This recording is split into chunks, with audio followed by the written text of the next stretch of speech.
a gentleman, extremely humble, but please do not take him for his simplicity. He is the co-founder, the billion-dollar co-founder of Mindtree, who founded this great aspiring enterprise in the country, which eventually was taken over by L&T. And his learnings, his experiences, and his wisdom is uncomparable. And I'm really thankful for the time that he has agreed to spend with us. And every word of his, I'm sure, is equivalent to a billion-dollar enterprise, can be built over one word of wisdom. And I thank Kaushik for making this happen. Partha sir, our humblest gratitude for finding time for us.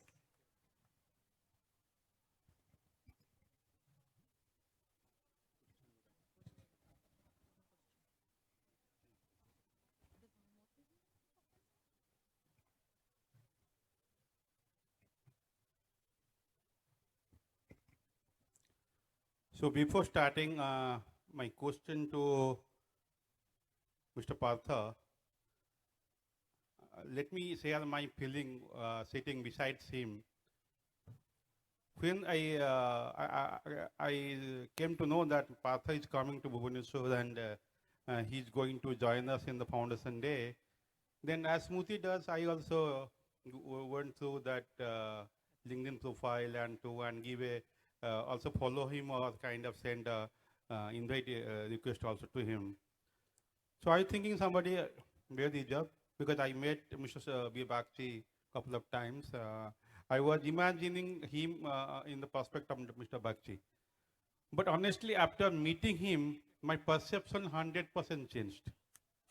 The guy is so humble, so close to, and so he can come to your wavelength. He's a good communicator. People say he's the CEO. I think he's Chief Communication Officer. So he ventilated, he spoke. I think he spent 1 hour, initial hour. Within 10 minutes, he could reach connect to each of us. That's the greatness we have to learn. Thank you, Kaushik, so much for connecting such a wonderful human being. I am sure that in coming days, TATWA will going to have a great guidance building that billion-dollar journey. So before starting, I just again thank you that you could find time and spend time with us. So there's a few questions I would like to ask here. That what is the secret recipe for managing a talent in workforce at Mindtree? What is the secret talent for managing the talent? What is the secret recipe? Recipe for managing talent. You know, I think you alluded to it in your good to great talk, where you mentioned that it is possible for ordinary people to do extraordinary things. I think as organization leaders, our job is to give a platform to people and allow people to perform. That's point number one. And I think if you allow people to perform, human nature is that everybody wants to do well. So if you give them the right platform and the right kind of support, human nature will take over and everybody will do their best, right? We would have seen it as childhood, right? You know, when we all studied in school, some people just don't like mathematics. If you don't like mathematics, you don't do well, right? And moment you allow yourselves to perform, I think people will do well. Second is, Madam told about, different kind of leaders. One is to define the different kind of leaders, and second is to identify the right people in the right role. This famous saying exists, right? You put a square peg in a round hole, right? So if you identify people and put them in the right roles, give them the right kind of platform and support them, people will perform. And I think that's what our job as leaders is to be. And you pointed out saying, and recognize talent when they do extraordinary jobs in front of everybody. And that's probably and do it consistently year on year. And I think we are there. It's actually the same thing I was going to good to get blue. They mentioned that it is mentioned that you have to have a right people in the right place and recognize the people who are doing the best and support them and guide them to go to next level. So I asked Tapen to go for next question. So thank you, sir. Thank you for validating what we are trying to do. As I was sharing in the afternoon, TATWA has not followed any business framework. We haven't learned things from anybody. Whatever kind of expression was intuitive to us, we thought, okay, if we did great and some recognition happened, how would have felt? And probably we wanted to inculcate that in the people. And thanks to our leaders, the Super 30 that we call in our organization, these are the smartest, most hardworking, the commandos of the organization who make things happen, move and shake here. So intuitively, we have been doing that. And thank you for validating that there is nothing different but to follow the good ways. So we have been very, very curious. People have made it an affair of laughter or mockery when you talk about numbers which have not been easily achieved or which have not been easily done for.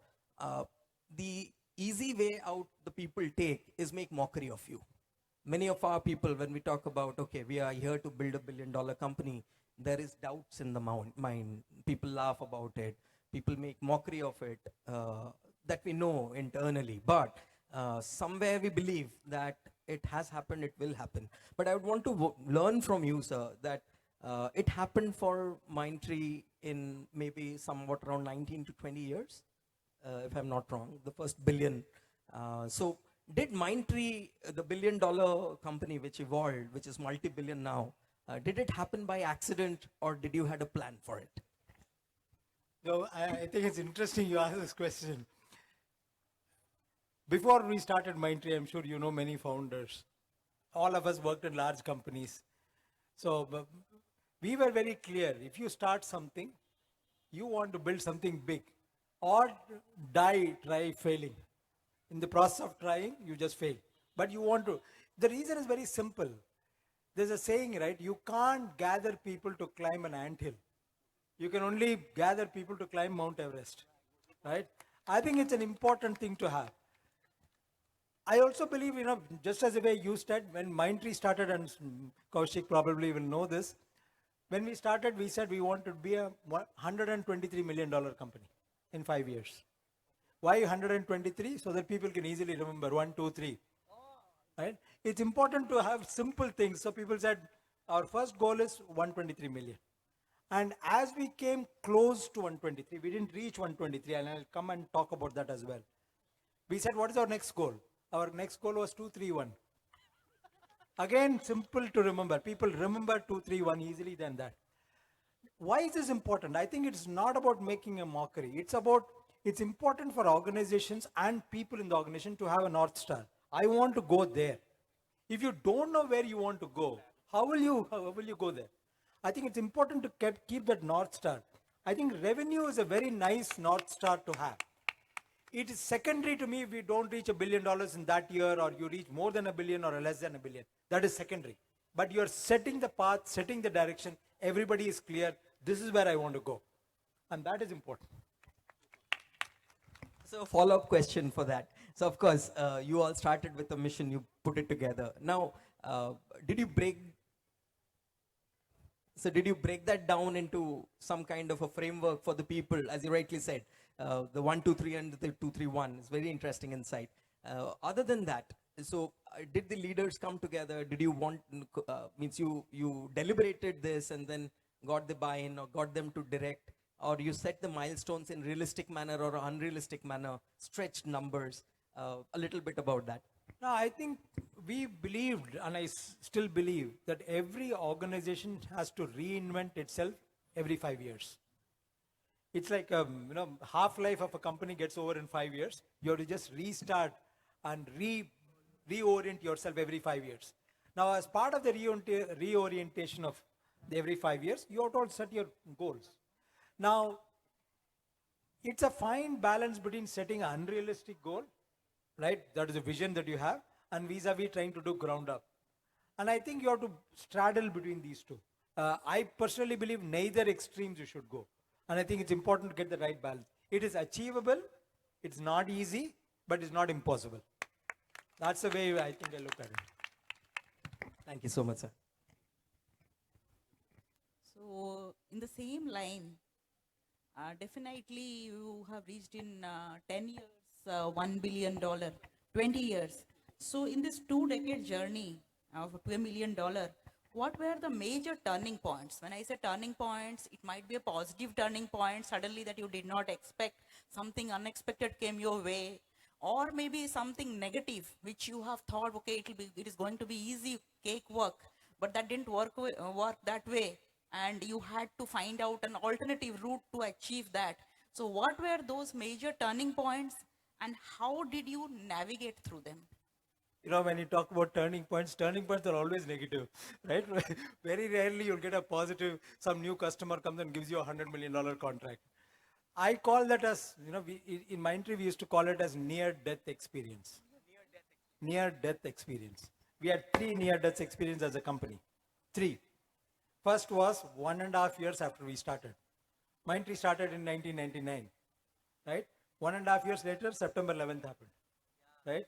9/11 happened, right? When 9/11 happened, everything collapsed around the whole world. And we are a fledgling startup. We don't even know where will the next customer come from. And along with 9/11, one other thing happened at that time, which a lot of people may not remember, is a dot-com bust, which happened in the US. Right? That was our first near-death experience. I'll come to how did we survive. I have a very simple rule on how to survive. The second near-death experience happened in 2008 when the financial crisis happened. When Lehman Brothers collapsed, we had a lot of BFSI customers. And that's the second near-death experience. Third near-death experience happened when one of our senior most founders decided to leave Mindtree. That was Ashok Sota. Right? That is in 2011. And at that time, we were already a listed company. Our stock price fell from 600 rupees to 150 rupees the next day. I have a very simple philosophy in terms of managing crisis, whether it's personal life or whether it's professional life or it's an organization. 2 things I believe in. One is, there is a saying, right? This too shall pass. This too will pass. Bad times never last forever. Personal life also, you look at it. You go through rough times, but it never lasts forever, right? We should always remember that, you know, this too shall pass. And we always used to tell people that this will pass. Second is, more both from an individual as well as an organization point of view, if this passes and business comes back to normal, how am I better than competition? This is, I give the woodcutter story, right? You know the woodcutter story, some of you know, right? If the woodcutter every time is only cutting wood, after some time his axe will become blunt. So sometimes you have to stop cutting wood and just sharpen the axe. So when we go through down times, when we go through rough times, use the time to sharpen your sword. And what does it mean to us? How do we upgrade our own skills? I'm not in a project right now. My project got cancelled. Something happened. Something bad happened to the customer. I am free. Instead of brooding and saying, oh God, such a bad luck for me. Question is, how do you sharpen your sword? And if each one of us does it, and that's how you'll overcome bad times.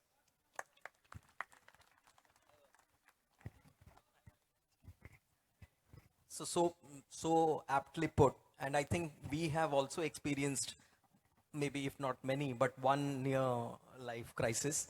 And that was the telecom industry debacle. We were so invested into telecom. And when that happened, we exactly came over it. And I still remember AKM word. It was a stormy day. It was literally raining. Me, David, Smriti, Ashkant, we went to a hotel, Mayfair, and we were kind of deliberating, what do we do next? So I remember AKM's word, we will reinvent. We have the core in place. We have the core infrastructure. We have the talent. We will find new customers and we will be there. And since then, sir, our growth has been in 30x plus. 30% plus, not 30x, 30% plus year on year. And absolutely agree with what you rightly said, sir. I think that's the success mantra that we take. And also I experienced that during Corona, when I was feeling low, and the same time that TATWA 2.0 hits to my mind. Because before Corona, I met Shikha, all these people, and they told me and they gave me realization that your company has the potential to be a global company and billion-dollar company. You have got all ingredients to be a great company. But I was keep thinking that I was just checking with me, is that are we the right candidate for this kind of goal, this kind of Then I talked to Tapendra, I talked to everybody, and everybody started taking time to realize this guy is telling that going to $1 billion. Are we in position to take this kind of challenges, I think. And it took, I think, thanks to Kaushik and joined, and in almost it took a year to internalize, understand, and you find 2.0 everywhere that yes, we aspire to be billion-dollar company, and we realize that we have the potential, we'll do it. And today or tomorrow or next day we'll do it, that kind of thing. So coming back to the question that, yeah, sir, a lot of people, the young professionals are here, they wanted to know from you that what would be your message to the professional of the current generation to succeed in your aspiring organization like TATWA? First of all, I think anybody who is broadly connected with the IT industry should feel very positive, because I think this is the best that can happen to us. So I think that every talk about saying artificial intelligence will come and IT industry will go down is all bullshit, in my view. Right? I think there are great opportunities forward. During lunch, I was telling both of them, when I graduated, people told me IT industry will die tomorrow morning. Right? So I think we are far away from that. I think the way technology is progressing, it gives opportunities for both professionals as well as organizations to be able to capture it. Let us also be clear that not every professional will be successful, not every organization also will be successful. Now, at the end of the day, organization consists of people. So if all the people in the organization consider this as an opportunity, organization will automatically succeed. Again, I'll give a very simple analogy as to how to think about it. I believe, just imagine a new college graduate joining an IT industry, right? Just imagine in your mind, or it could be you also, it could be me also, right? Now, there are two parts to everything that we do.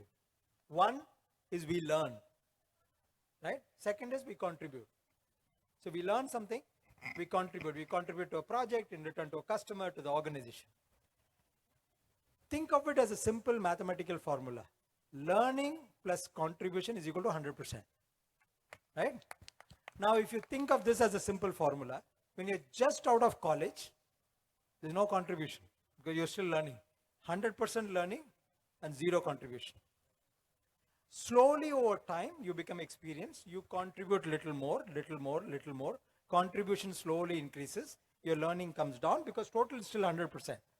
If 90% is contribution, you have only 10% for learning. The challenge for each one of us as professionals, after you're joining a company out of college, you should never let either learning or contribution go to zero. What does it mean?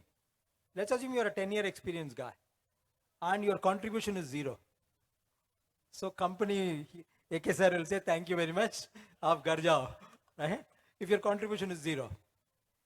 But everybody understands this very clearly. What people don't understand is what happens if learning becomes zero. Now, the reason why I'm saying this is actually the best technical people are the busiest people. Because everybody wants them on the project and the customer will demand maximum out of you. You don't have time to learn. If you don't have time to learn, over time you will become obsolete. Because technology changes so fast in our world. It becomes your individual's responsibility as a professional to ensure that learning doesn't go to zero.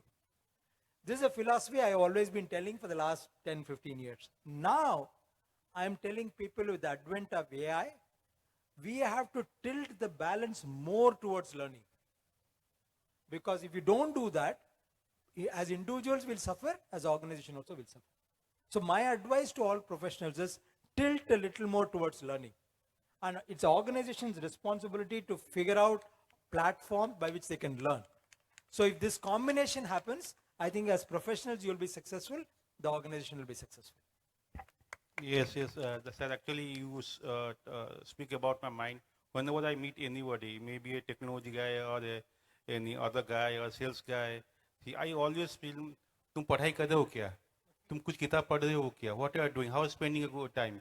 So it is for everybody, individual, जो leader हो, चाहे professional हो, चाहे कोई भी हो.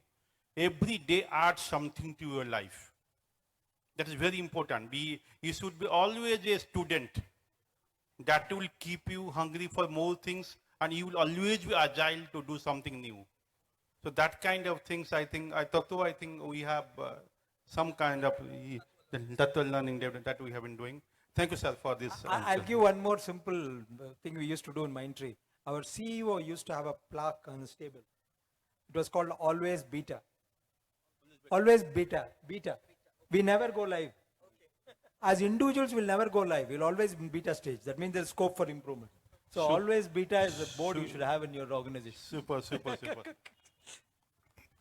Fantastic, fantastic. So we coming up from the technical services background, every TAN basically undergoes more than 16 hours of training every month. But that is by sharpening their specific skills in the domain they are, the customer they are serving. And to do a holistic learning, Vikram sir drives an initiative known as TATWA Learning Academy. So we are trying to set up this academy in all our delivery centers. So all our people can choose to do these learning exercises, which we kind of facilitate, but it has to be a drive from the professionals themselves. So very aptly put, sir. I'll remember this 100% theory. Coming back to my next question, sir. So we as first generation tech services entrepreneurs, we have been facing this challenge of communicating the business goals to our leaders, and thereby the leaders communicating it to the workforce. So, so if you could enlighten us a little bit, was there something magical that you guys did because of which you achieved this? I think it's a big challenge. Not just about business strategy. It could even be about your values. It could be about your culture. It could be about your goals that you want to have. How do you communicate to your next level leaders so the next level leaders can communicate to the next level leaders? And I have a nice, again, story to tell here. If you call all your leaders and tell them, this is TATWA 2.0, everybody will say, yeah, I understood. Yeah, I understood. Right? There is a difference between knowing a story and telling a story. Right? Everybody knows the story. But their job is to tell the story also. Correct. So the only way to do it is actually you have to make people do it. And I'll tell you, as Indians, communicating in front of groups of people doesn't come naturally to us. We are not taught that. It doesn't come naturally to us. And even for some of the very senior leaders, this happens. So you have to give them a very comfortable, secure setting by which they can practice that communication. I always used to recommend to leaders, you should have an agenda-less meeting with people. Just meet people. No agenda. Just talk. Right? It gives them confidence. So 2 messages I'll give to people. Just tell, you have to remember that knowing a story is different from telling a story. Sure. Number 1. And number 2 is actually give people a very secure place by which they can try things they have never done before. That's the only way to do it. But I think your point is extremely important because your organization cannot go by only 3 of you communicating. Next level and next level and next level have to communicate. That's the only way it will work. So, sir, was the Kalinga campus that you have set up here in Orissa, in Bhubaneswar, actually very near to us. So, was that a pivotal step that Mindtree took to make that happen, to ingrain that culture or that spirit of getting there, that strive to learn? Was it a strategic move? It was a very strategic move, and I'm laughing because I had such a tough time convincing my board to give me 120 crores to build Kalinga campus. So, because they're asking, why do you need a Kalinga campus? Why does it cost 120 crores to build it? I fundamentally believe, and I still believe in this, is that if you look at education and learning, this is one area which has not undergone change in thousands of years. Correct. Thousands of years. You go back to Gurukul days. From there, from Takshashila onwards, if you look at it, it is still not changed. Every other industry you can think of has dramatically changed. Look at cars, look at trains, look at planes, look at drones. It's completely transformed. Now that got me thinking. But second is, you have to remember, people have changed. You know, our children, the next generation, the third generation below us are very different from us. Right. Their way of learning is very different from our way of learning. What we are trying to do is we are imposing our way of learning on them. I came up with this thing that if you look at education today, it is corporate education as well as academic education. They rest on 4 pillars. And I believe all 4 pillars have to be broken. Okay. First pillar is this concept of a classroom. Moment you say learning, I say, "Saab koi classroom mein bitao," and one teacher will come and, you physically have that guy there. Mentally, that person is switched off after 5 minutes. Right? Thinking about boyfriend, girlfriend, kidhar movie jane ka hai, kidhar kane ka hai. Mind is moving. Because that generation is like, there's no point faulting them on that. So this whole concept of classroom, I think should go away. Second, this concept of syllabus. Right? Syllabus. You know syllabus, right? Yeah. Third chapter chhod do, kyunki पिछले साल आया था question. So just go to, you know how to do. And why is that important? Because that syllabus, along with that, there is a concept of a proctored exam. Moment you have a syllabus and an exam, learning goes out of the window. Your objective is shortest period of time, how do I get maximum marks? Correct. Your focus is not on learning, right? Just imagine if a customer comes to you with a problem and say, yes, syllabus mein nahi hai. बोल सकते हो क्या? We are in the services industry, right? So why should a syllabus exist in anything? So I think the third and the fourth is, second and the third is syllabus and an exam. Moment this combination happens, learning gets forgotten. And the fourth, I am very careful, if there are any teachers here, my apologies to the teachers, is because our learning system grew on a principle, there is one guru who knows everything. In the world that we live in, one person cannot know everything.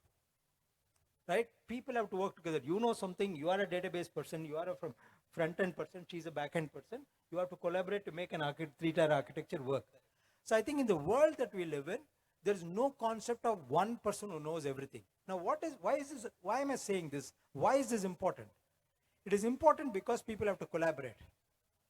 And collaboration doesn't come naturally to us. Why?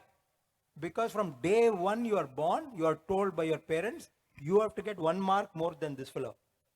Because there's only one seat available. So the competitive spirit is drilled into you from childhood. If it's drilled into you from childhood for 18 years or 21 years, and suddenly you go to a corporate and corporate says, now you collaborate. Nahi hoga boss. Right? So I think these 4 principles of learning has to change. And our whole model in Mindtree Kalinga was to have no classroom, no syllabus, no exam, and no one person who knows everything. Wow. That's what we do. Wow. It's simply phenomenal. It's actually changing your perspective to learning. And these learnings which will last with you forever. And collaboration is one skill, I must say, that I think we should induct that into the early age of college. And I think people who work on fests, people who work on projects, they have a much better outlook towards success in workplaces than that people who are performing good on exams. So absolutely brilliant insights, sir. Thank you so much. So, sir, this is the last question. I would just like to repeat what you just said about the big dream. So, I think Mr. Mahanti, he always has set that North Star dream in everybody's mind. So that credit goes to him. And another quote I would like to say here, like if your dream doesn't scare you, it is not big enough. So your dreams should scare you. So either we live and keep trying or die trying. That is the beauty of, having dreams and goals and living the life that way.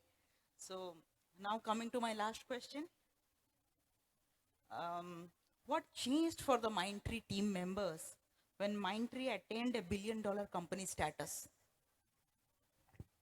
I would just modify that question. It's not about what changed after Mindtree reached $1 billion status. So Mindtree had many milestones like this. Right? Every milestone, something changes. And I'll tell you, again, I like to tell stories so that people remember stories. Think about revenues of a company like orbits, astronomical orbits. Sun is there and all the different planets are there. Think of revenues as orbits. First goal is actually you want to become $1 million company because that's your first orbit. Very important goal to have. Then you have a $10 million orbit. Then you have a 50 or 100, whatever you want. Think of this as astronomical orbits. And for people who know a little bit of astronomy, to go from one orbit to another orbit, you need a certain, what is called as escape velocity. That escape velocity is what takes you to the next orbit. Now, what does that escape velocity mean to organizations? When you move, you are in this orbit right now, you want to go to the next orbit, whatever be the orbit. It means two things, very simple two things. Whatever you have been doing, you have to do differently. Because if you do the same way, you're not going to succeed in that orbit.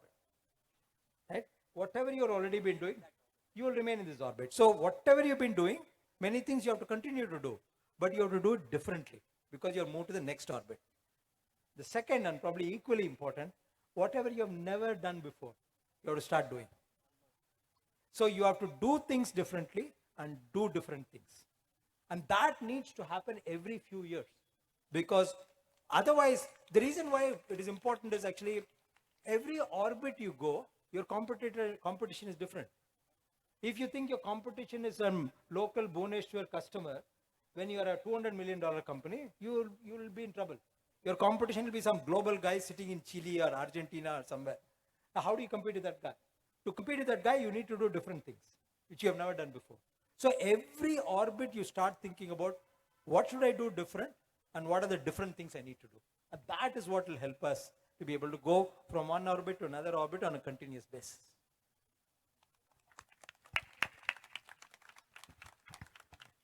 So we can't have enough of you actually. It's so inspiring, each words of wisdom. I'm seeing that how we can rectify ourselves, how we can improve ourselves. And the team out here, of course, is getting the message that we are here to transform, we are here to change, and it's all possible. And thank you so much for this wonderful conversation, sir. Thank you. Can we have a big, big round of applause and a standing ovation for the man himself? A big round of applause, guys.